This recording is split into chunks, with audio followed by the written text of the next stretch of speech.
I saw my fiancée kissing my brother right in the room, after I proposed to her. But my parents defended. Hey everyone. I've rewritten this story like 5 times now. Trying not to sound like I'm losing my mind, but you know what?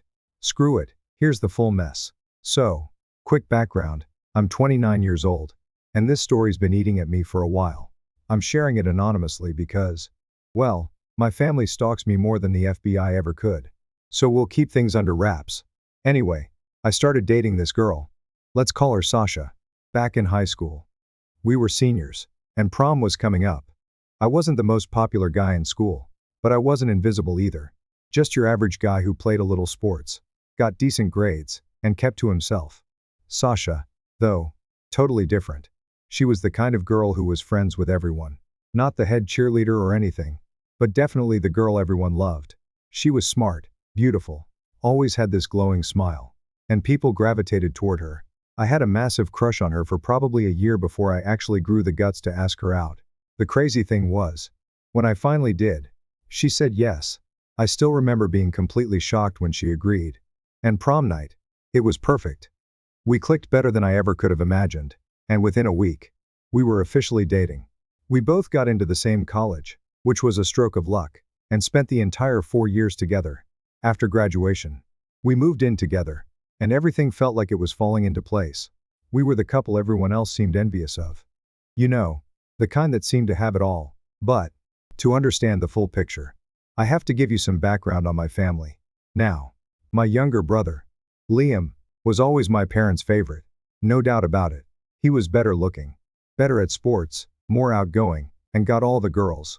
He was that classic little brother who always overshadowed the older one. Growing up, it was always Liam this, and Liam that, while I just kind of existed in the background.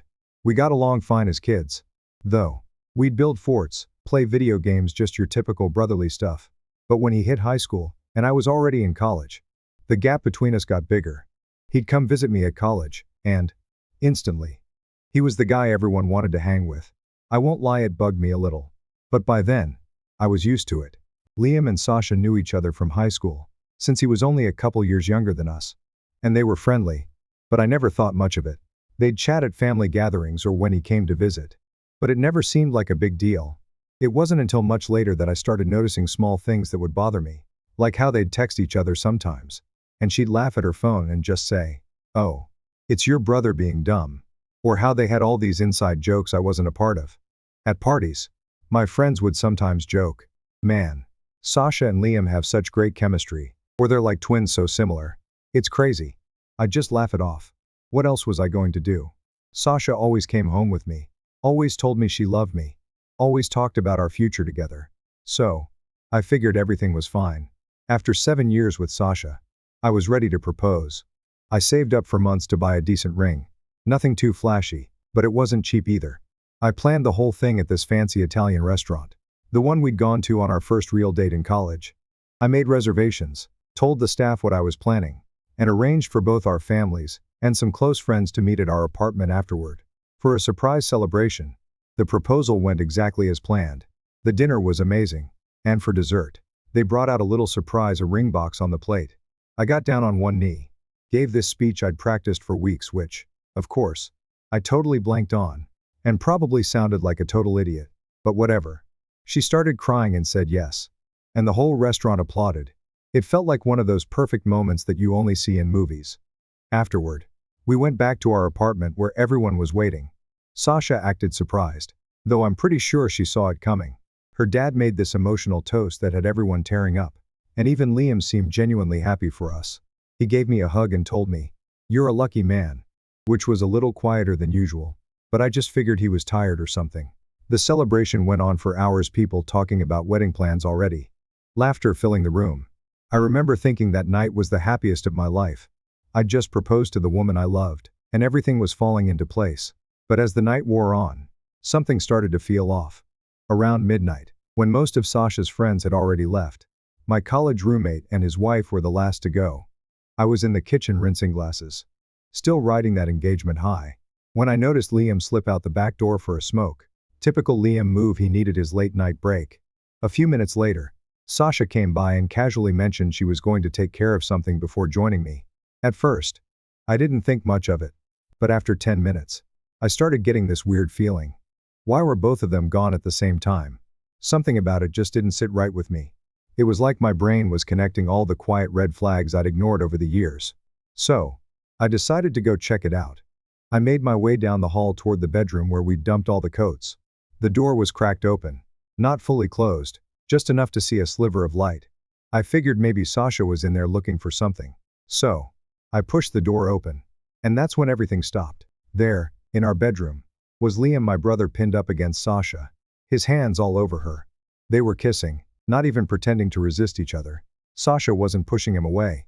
In fact, she was kissing him like she was in love with him. Like I didn't even exist. I just stood there frozen. My heart sinking into my stomach. I was still wearing the same clothes I had on when I proposed to her.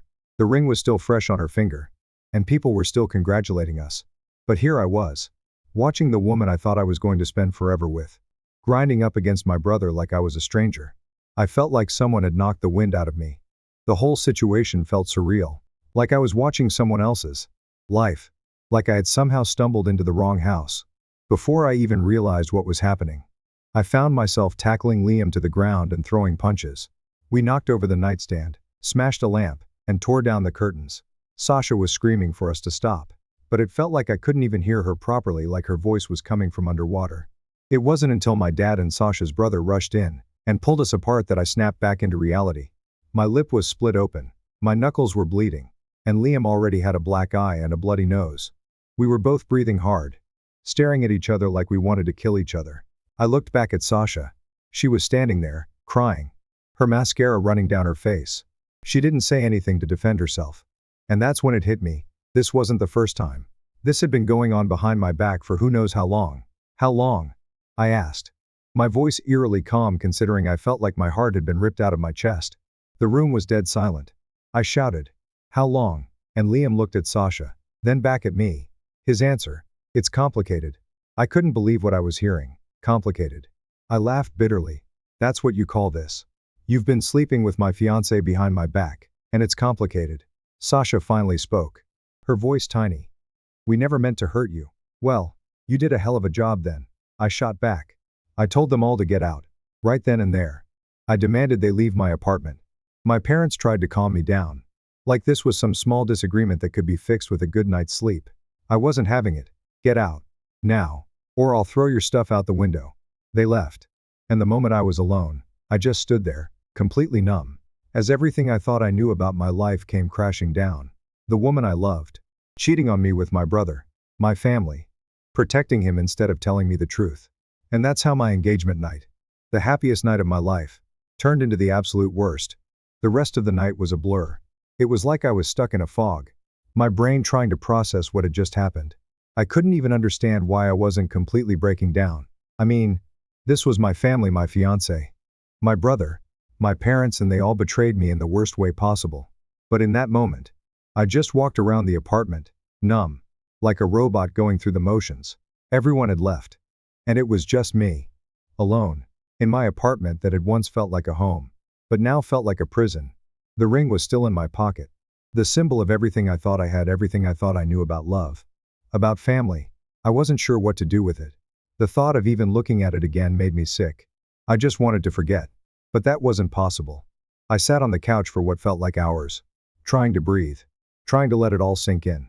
My phone buzzed a few times, texts from friends who had been at the party, checking in to make sure I was okay, and even some from Sasha, asking to come by to get her stuff. I didn't respond. How could I? How do you even begin to respond to something like that? I couldn't stop thinking about everything I'd seen.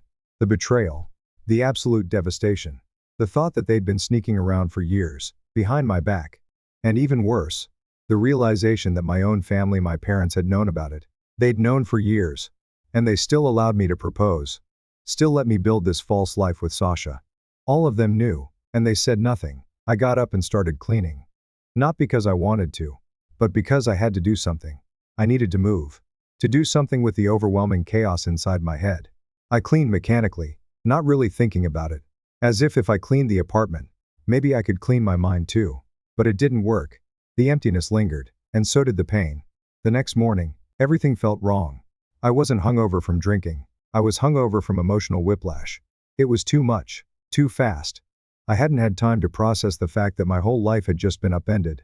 My parents, my brother, my fiancée, they were all gone now. But I didn't want them back. I wanted peace, even if it was just for a few hours. I didn't respond to any of the texts. I just kept cleaning, trying to force some normalcy back into my life. But how could there be normalcy when my entire world had been shattered in a single night? Around noon, I got a text from Sasha. She was asking when she could come by to get her stuff. Part of me wanted to scream at her. Ask her how she could even ask me that after everything that happened. But I didn't. Instead, I just sent a simple message: "I'll leave your things in the hall. I won't be home." I packed up some of her basics clothes, toiletries, the things she'd need for the night. And then I left. I didn't want to be in that apartment when she came by. I needed distance from it. From her. From the wreckage. I went to a coffee shop and sat there for a few hours, trying to clear my mind. It didn't work. I kept thinking about the look on Sasha's face, the tears, her quiet admission that it had been complicated. As if any of that mattered. As if anything she'd done could be explained away. When I returned to the apartment, I found that Sasha had taken her things, but she'd also left a key and a letter. I almost threw the letter away without reading it, but for some reason, I didn't. I opened it up. It was classic cheater language. "I never meant for this to happen." She wrote, "I really did love you. And I hope someday you can forgive us." I wanted to burn it. But what really broke me was the final part. Deep down, I think I've always had feelings for Liam. Even before you and I got together. There's just something about him I couldn't resist. She had been in love with my brother the whole time. All those years, all those memories we built together, it was a lie. I had been the placeholder. I had been the backup guy. The guy she dated when no one else asked her out. And I had been too blind to see it. I couldn't even finish reading the letter. I ripped it up and threw it in the trash. I didn't care. I couldn't care. I had given everything to her. And she had thrown it all away like it didn't matter. The worst part. She was still choosing him. The man who had stabbed me in the back the worst. I picked up the phone and called my landlord. I couldn't stay in that apartment anymore. Not with the memories of her. Of us. Still lingering in every room. I was done. I was done with everything that had been my life for the past 7 years. I spent the next few days in a haze. I didn't answer calls from anyone. Not even my parents. I didn't want to talk to them. I didn't want to talk to anyone. I just kept my head down and tried to move forward. But it felt like I was walking through quicksand. I couldn't think clearly. I couldn't get my bearings. That's when the text from my mom started. At first, it was just a few simple ones: "We're worried about you." I ignored them. Then they got more persistent. "Please, we need to talk." I ignored those too. I didn't want to talk to them. I didn't want to hear what they had to say. Because deep down, I already knew. I tried to focus on finding a new place. I started looking for apartments, figuring out where I'd go. My life was falling apart, but at least I could control where I lived. I wasn't going to stay in the same town where every corner was filled with memories of Sasha, of Liam, of betrayal.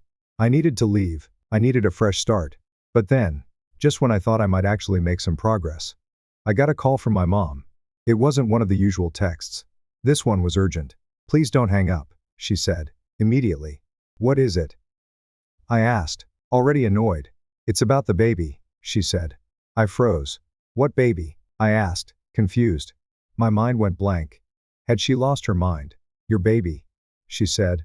"With Sasha." I laughed, actually laughed. "I don't have a baby with Sasha," I said. "We haven't spoken in 2 years." But she wouldn't let it go. "She says it's yours," she insisted. She didn't know she was pregnant until after. That's when the real gut punch hit me. They were still lying to me. Even after everything that had happened, after I'd learned the truth about them, they were still spinning their web of lies. I knew it was impossible. Sasha and I hadn't been intimate for weeks before the proposal. But they didn't care. They needed me to believe it. Needed me to step in and save the day. They were trying to guilt me into something I didn't owe them. My mom kept talking, saying how much they needed me to help raise the child. My brother couldn't handle it. I was supposed to be the responsible one, the one who stepped up. But I wasn't having it. I wasn't going to be dragged back into their mess. Not after everything they'd done. "I'm not taking responsibility for Liam and Sasha's mess," I said, my voice shaking with frustration. "Figure it out yourselves." But they wouldn't stop. My mom begged me, "This is your nephew. Even if he's not your son, don't punish an innocent baby for what Liam and Sasha did." I couldn't even believe what I was hearing. "You want me to raise my brother's kid?" I asked. My voice filled with disbelief. "After everything you've done to me. After all the lies you've told me. Are you serious?" My mom tried to manipulate me like she always did. But I was done. Completely done. I'm not your savior, I said. I'm not your fallback plan. And that baby isn't mine. I'm done with all of you. Then, I hung up. And that was when everything truly sank in. I had just cut ties with my family. Completely. I had no idea what was coming next, but I knew I couldn't keep living this way. The damage was done. And I had to get out. The only question was where to go from here. The next step was clear. I was leaving. Leaving all of them behind. But where would I go next? What was I supposed to do now? The next few days were a blur. My mind was still reeling from the chaos of everything that had happened. It felt like my life had been ripped apart and scattered into 1,000 pieces. And no matter what I did, I couldn't seem to put it back together. The apartment, which used to feel like home, now felt like a tomb, a place filled with the ghosts of a life I thought I understood. A life that was built on lies. I stayed in my apartment for as long as I could bear it, trying to go through the motions. The pain was so raw, and everything about the place reminded me of Sasha. The kitchen, the living room, the bedroom where I had just proposed to her, it all felt like a cruel reminder of how everything had shattered in a single moment. But I had to do something. I had to move on. I didn't talk to anyone. I ignored every text, every call. Even my parents' attempts to reach out were met with silence. I wasn't sure what I was supposed to say to them. How could they expect me to forgive them after everything they'd hidden from me? After everything they'd let me walk into with open eyes, thinking that I was building a life with someone I could trust. But what I really needed was a new beginning. I couldn't stay in that apartment. It was filled with too many memories of what was lost. And I needed a fresh start.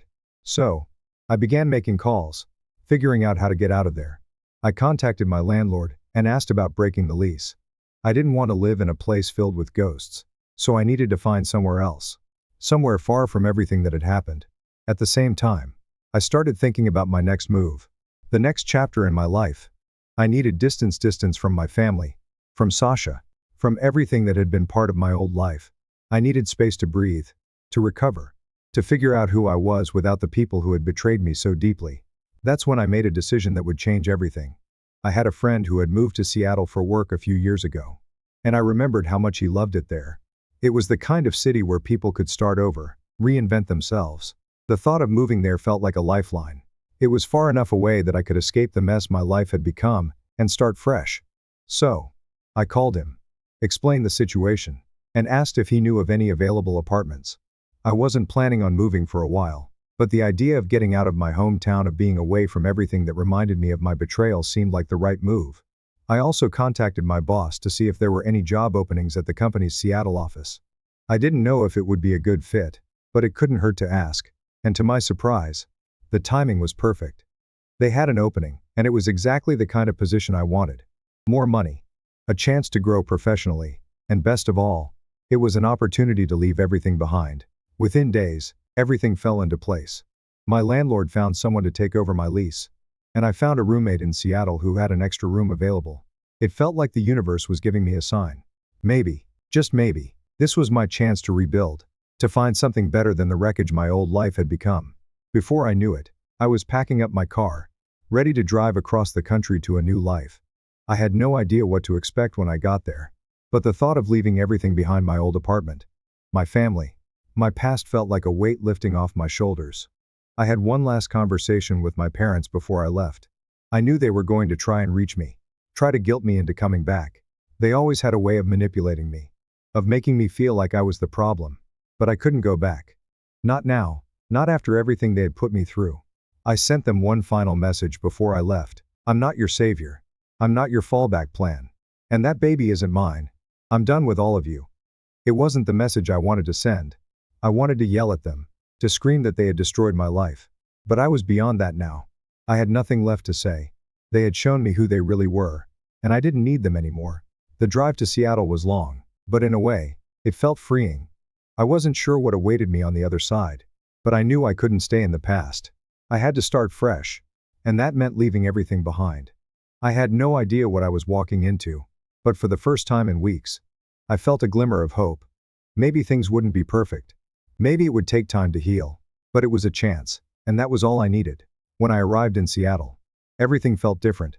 The air was fresh, the city was alive, and there was something about it that felt like a clean slate. My new apartment was small but cozy, and the roommate situation was easy to adjust to. I didn't know anyone in the city, But that was part of the beauty of it. No one knew me. I could be whoever I wanted to be. I could leave my past behind and build something new. At first, I just focused on work. I threw myself into it, using the job as a distraction from the pain. I started hitting the gym more, pushing myself physically as a way to work out the anger and frustration I still carried inside. Slowly, but surely, I started feeling like myself again. It wasn't fast, and it wasn't easy, but every day was a step forward. I made new friends in Seattle, people who didn't know anything about my past. I could talk to them without feeling like I was being judged or pitied. I could just be me. And for the first time in a long time, it felt good. As time went on, I stopped thinking about Sasha and Liam as much. I still had moments where I'd get angry or frustrated, but they were fewer and farther between. The hurt was still there, but it was starting to fade, replaced by a quiet sense of relief. I didn't need them anymore. I didn't need anyone who wasn't going to respect me, who wasn't going to be honest with me. I learned to trust myself again, to trust that I could make it on my own. But even in the midst of all this healing, there were still moments when I'd think about what had happened. It was hard not to. My entire world had been shattered by the people I loved most. But those moments grew less frequent as I settled into my new life. I realized that the hardest part wasn't losing Sasha, it was losing my family, the people I thought I could count on. And then, just when I thought I was finally moving forward, I got a message from an unknown number. It was from my mom. "Please don't hang up," she said immediately. "It's about the baby." At that moment, I could feel my entire body tense. I wasn't ready for this. I wasn't ready for them to drag me back into their mess. But I picked up the phone anyway, bracing myself for whatever came next. I sat there, frozen, the phone pressed against my ear, and my mind racing. After everything that had happened, the betrayal, the heartache, the lies from everyone I'd trusted, this was the last thing I wanted. I wasn't ready to deal with this again. I wasn't ready to let my family back into my life, especially not under these circumstances. But my mom wasn't giving up. She kept talking, and it was like everything she said just didn't compute. She was insistent, trying to make it sound like this was something that had to be dealt with right then and there. "Please don't hang up," she said, her voice pleading. "It's about the baby." For a second, I thought I was hearing things. "What baby?" I asked, completely thrown off. Was this some kind of sick joke? Had she lost her mind completely? "Your baby," she said, her voice still frantic. "With Sasha." The first started laughing, not because it was funny, but because it was so absurd. How could this be happening? The last thing I wanted to hear from her was some story about how Sasha had a baby, and it was somehow my responsibility. "I don't have a baby with Sasha," I said, trying to keep my voice steady. But it felt like my heart was pounding out of my chest. "We haven't spoken in 2 years. You're telling me there's some baby, and it's mine." She didn't let up. "She says it's yours." She didn't know she was pregnant until after the breakup. "You have to understand. She needs you to step in. She can't do this on her own." I felt like the ground had shifted beneath me. I could barely comprehend what I was hearing. After everything, after the betrayal, after seeing her with Liam, I was supposed to believe that this was my responsibility. "Where's Sasha now?" I asked, my voice shaking. "Let me talk to her." My mom hesitated for a long time before she responded. "She's not here anymore," she finally said, almost too quietly. She left. And then the whole story started spilling out. Sasha had given birth to a baby boy 3 months ago. Liam had been ecstatic. They had been playing the happy family on social media. And my parents had been over the moon about their first grandchild. But then, 6 weeks after the birth, Sasha had packed up and bailed. She left a note, saying that motherhood wasn't for her, that she had lost herself and needed to find her way again. Apparently, she'd moved to California with some guy she met online and completely abandoned both Liam and the baby. I was still processing everything, and it didn't make sense. How could Sasha just walk away from her own kid like that? And how could my mom expect me to jump in and fix this mess? I didn't even know where to begin. "Liam's struggling," my mom said, her voice pleading. "He can't take care of the baby by himself. We've been helping, but we're not getting any younger. The baby needs his father. Please, we need you to step up." I didn't even know how to respond. This was insane. This was their mess, not mine. Liam and Sasha had made their bed, and now they expected me to clean it up. "No," I said, my voice hardening. "I'm not taking responsibility for this. This isn't my problem. It's your problem. You all made this mess. And now you want me to fix it." Absolutely not. But they didn't stop. They kept pushing, trying to guilt me into it. "This is your nephew," my mom said, her voice tight with emotion. "Even if he's not your son, he's still family." The more she spoke, the angrier I became. They were trying to manipulate me again, just like they always had. After everything they had done lying to me, protecting Liam, letting me walk into a marriage with someone who didn't respect me, they now wanted me to save them from their own mess. I couldn't believe it. "You want me to raise my brother's kid?" I asked, my voice rising. "After everything you've done, after everything I've been through, are you serious right now?" My mom was crying now. Of course, trying to play the victim. But I wasn't buying it anymore. I was done with the manipulation. I was done with the lies. I was done with all of them. "I'm not your savior," I said, my voice shaking with a mix of anger and disbelief. "I'm not your fallback plan, and that baby isn't mine." And just like that, I made the decision. I was done. With my family, with the lies, with everything they had ever put me through. I wasn't going to be dragged back into their chaos. They could figure it out themselves. I wasn't the one who had messed up, and I wasn't going to be the one to clean it up. I hung up the phone and sat there for a few moments, breathing deeply, trying to collect myself. But even as the anger simmered inside me, I knew that I had made the right decision. I was done with all of them. They had broken me, and now it was time to break free. The next day, I got to work. I didn't want to hear from them again, and I knew they wouldn't stop until I did something. So, I took action. I called my lawyer buddy to make sure I wasn't legally obligated to do anything. He assured me that without a court-ordered paternity test, I had zero responsibility for the child. Even if the kid was mine, they would have to go through the proper channels for child support. I wasn't legally bound to do anything. That was a relief. But I knew it wasn't the end of it. My family would keep pushing. They always did. So, I made a plan. A simple plan: don't be there when they show up. I packed a bag, told a friend the whole insane story, and stayed at his place for a few days. I didn't want to be home when they inevitably came to knock on my door, demanding that I step up. Sure enough, the next day, my parents showed up at my apartment. I watched through my friend's security camera as they stood outside, holding a baby carrier. I wasn't sure if they thought they could manipulate me one last time, or if they just expected me to crumble. But I wasn't having it. I sent my dad a simple message: "Leave now or I'm calling the police." Not kidding. They knocked for about 30 minutes. But eventually, they gave up. My dad sent me one last message: "You're making a huge mistake. This is your son." I didn't bother responding. I just blocked the number. I was done. The following week, everything fell into place faster than I expected. I secured a transfer to the Seattle office, packed my things, and got out. I didn't need to stay in that town anymore. I didn't need to stay anywhere near my old life. Before I left, I sent one final email to my parents. It was short, but it was everything I needed to say. "I'm not your savior. I'm not your fallback plan. And that baby isn't mine.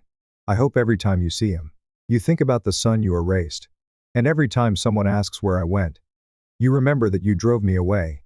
Then I turned off my phone, packed up my car, and drove away. For the first time in a long time, I felt like I could breathe again. Seattle was waiting for me, and I was ready to leave everything behind. I spent the next few months in Seattle, focusing on work, getting my feet under me, and starting over. I got a new place, settled into my routine, and even adopted a dog from the local shelter. I was building a life that was mine, just mine, and for the first time in ages, I felt free. But then, a few months later, I got an email from a cousin. The truth finally came out. The baby wasn't Liam's. It wasn't mine either. Sasha had been seeing multiple guys at the time, and the truth was, no one knew who the father was. Liam was devastated, and my parents were raising the baby, since Sasha had signed away her parental rights. And you know what? I didn't care anymore. I was done. That email was the last contact I had with anyone from my old life. I didn't need any more explanations. It was over. Seattle became my home. I made new friends who didn't know anything about my past. I started dating again, casually at first, but I could feel myself healing. Slowly but surely. The anger and the hurt started to fade. I wasn't perfect, but I was stronger. I was free. 2 years after everything fell apart, I realized something important. The family you choose is often better than the one you're born into. And sometimes, a fresh start and a dog are all you need to make it through. And that's my story. If you're going through something similar, just know, it gets better. It's not instant. It's not easy. But it does get better. And trust your gut. Always trust your gut.